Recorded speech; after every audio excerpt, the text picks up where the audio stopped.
हमारे देश में ऐसे बहुत सारे रास्ते हैं जहाँ पर लोग सिर्फ दिन में जाना पसंद करते हैं, रात में जाना कोई पसंद नहीं करता। और रात में वहाँ पर कुछ ऐसी चीज़ें भटकती हैं जो जिंदा नहीं होती। और वैसा ही एक रास्ता है मुंबई और नासिक के बीच में, जो कि 20 किलोमीटर लंबा घाट है। और इस घाट का नाम है कसारा घाट। ये एक ऐसा रास्ता है जहाँ पर जाने से लोग डरते हैं, स्पेशली रात में जाने से, क्योंकि वहाँ बहुत सारे लोगों की मौत हो चुकी है। और उस घाट के बारे में ये भी कहा जाता है कि जब आप अपनी गाड़ी लेकर वहाँ से निकलोगे तो वहाँ पर आपको कोई भी नहीं दिखेगा। लाइक आपकी गाड़ी के आगे ना साइड में कोई भी आपको नहीं दिखेगा। लेकिन जब आप अपनी गाड़ी के बैक मिरर में देखोगे तो वहाँ आपको कोई भागता हुआ नजर आएगा, जिसकी स्पीड आपकी गाड़ी से मैच हो रही होगी और वो आपकी गाड़ी के पीछे भागेगा। और ऐसा ही एक हादसा हुआ था मुंबई के रहने वाले मोहन और उसके पिताजी कांजी के साथ। उनको मुंबई से नासिक जाना था और उनको ये पता ही नहीं था कि जो ये कसारा घाट है, यहाँ पर रात में जाना बहुत ज़्यादा मुश्किल हो जाता है, क्योंकि ये जो कसारा घाट है ये पहले तो 20 किलोमीटर लंबा है, ऊपर से ये हॉन्टेड भी है। तो चलिए एक डरावनी कहानी की शुरुआत करते हैं। मोहन और उसका परिवार सालों से अंधेरी में रह रहा है और उनका जो गांव है वो नासिक में है। मोहन और उसके पिता कांजी वहां पर आया जाया करते थे, पर कई सालों से नहीं जा पा रहे थे, क्योंकि मोहन का जो काम का लोड था वो बहुत ज़्यादा था। लेकिन एक दिन मोहन के पिताजी के दोस्त उनको उनके गांव नासिक से कॉल करके कहते हैं कि हमने हवन रखा है और इस हवन में तुझे जरूर आना है। तब मोहन के पिताजी मोहन से कहते हैं कि हमें सब बुलाते हैं लेकिन हम कहीं जाते नहीं हैं, तो इस बार हम जाकर आते हैं। लेकिन मोहन ने ये कहकर टाल दिया कि अभी मैं नहीं जा सकता, अभी मुझे बहुत ज़्यादा काम का लोड है, हम अगली बार चलेंगे। फिर मोहन के पिता ने सोचा कि एक ही दिन की तो बात है, मैं अकेले होकर आता हूँ, शाम तक पहुँच जाऊँगा और अगली सुबह वापस आ जाऊँगा। लेकिन ये एक दिन की बात उन पर इतनी भारी पड़ गई कि वो जिंदगी भर इस बात को नहीं भूलेंगे। सुनो आगे क्या होता है।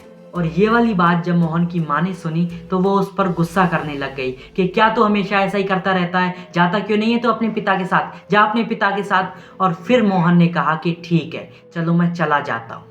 फिर मोहन जब शाम को ऑफिस से आया तो उसने बैग पैक किया, बैग गाड़ी में डाले और वो लोग निकल गए रातों रात नासिक की तरफ। और यही उनकी सबसे बड़ी गलती थी।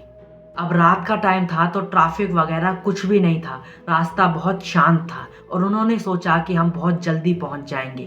और वहीं दूसरी तरफ जो मोहन कार ड्राइव कर रहा था वो बहुत ज़्यादा फ्रस्ट्रेट था कि यार सारे दिन मैंने काम किया और अब 3-4 घंटे ये कंटिन्यू गाड़ी चलानी पड़ेगी। और वहीं दूसरी तरफ उसके पिता कांजी मस्त कंडक्टर सीट पर ओल्ड गानों का लुत्फ उठाते हुए आराम कर रहे थे। लेकिन उन्हें पता नहीं था कि उनका ये आराम अब हराम होने वाला है।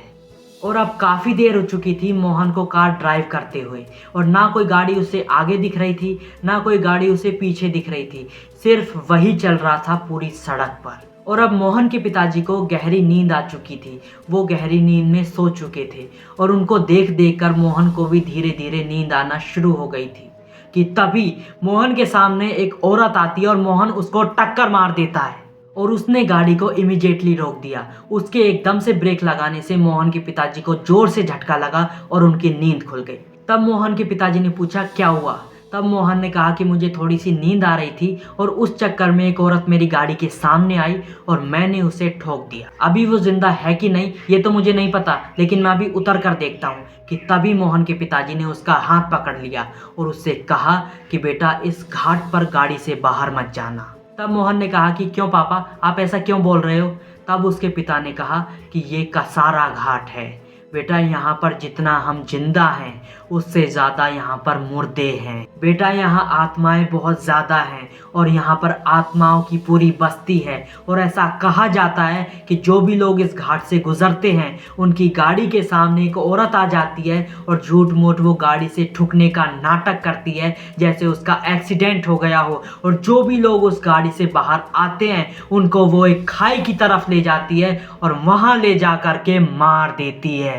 इसलिए मुझे सिर्फ इसी चीज़ का डर है कि तेरे साथ कुछ गलत ना हो जाए। और जब मोहन ये कहानी सुन ही रहा था कि तभी उसकी नज़र उसके बैक मिरर पर पड़ती है, जहाँ पर खून से सने हाथ खड़े होने की कोशिश कर रहे थे। तब मोहन ने बिना कुछ सोचे समझे उस गाड़ी का गेट खोला और वो उस गाड़ी के पीछे चला गया और उसके पिता भी उस गाड़ी से बाहर निकलकर उस गाड़ी के पीछे चले गए। उन दोनों ने वहाँ पर जाकर देखा कि वहाँ पर कोई भी नहीं है। तब मोहन एकदम पसीने से भीग चुका था और उसे उसके पिता की वो बात याद आई, तो वो दोनों बाप बेटे भागकर दोबारा गाड़ी में आए और मोहन गाड़ी चलाने लगा। अभी उसके पिता ने कहा कि टेंशन मत ले, ये कसारा घाट अभी खत्म होने ही वाला है। और वो लोग मस्त बातें करते हुए जा ही रहे थे कि तभी मोहन ने फिर से किसी को ठोक दिया, लेकिन इस बार उसे कोई भी नहीं दिखा, ना आगे ना पीछे ना साइड में, और ना ही कोई खून के धब्बे थे। मोहन तुरंत अपनी गाड़ी से निकला और उसने सारे टायर्स देखे तो सारे टायर्स भी बिल्कुल ठीक थे। फिर मोहन ने सोचा कि मैंने आखिर ठोका किस चीज़ को है, कि तभी उसे साइड में बैठी एक औरत दिखी जो बहुत तेज रो रही थी। मोहन ने देखा कि ये तो वही औरत है जो कुछ किलोमीटर पहले मेरी गाड़ी से टकराई थी, लेकिन ये इतनी जल्दी यहाँ पर कैसे आ गई। मोहन उसे देखने के लिए जा ही रहा था कि तभी पीछे से कांजी ने आवाज दी कि तू चुपचाप आकर इस गाड़ी में बैठ जा। कांजी की ये बात सुनकर जब मोहन ने उनकी तरफ देखा तो उस औरत का भी ध्यान भटक गया और उसने जब अपना सर उठाया तो उसका सर ही नहीं था। She is a headless women. उसका सिर्फ धड़ था। उसका सर ना देखकर मोहन की रूह कांप गई। वो भागकर के गया, अपनी गाड़ी में बैठा और गाड़ी को फुल स्पीड में भगाकर उस घाट को पार करने लगा। तब जाकर मोहन और कांजी ने अपनी जान बचाई और कभी वो उस कसारा घाट की तरफ दोबारा नहीं मुड़े। तो अगर आपको इस कहानी ने डराया हो तो वीडियो को लाइक करना, चैनल पे नए हैं तो चैनल को सब्सक्राइब करना। मिलते हैं ऐसी और इंटरेस्टिंग सी हॉरर वीडियो के साथ, तब तक के लिए बाय।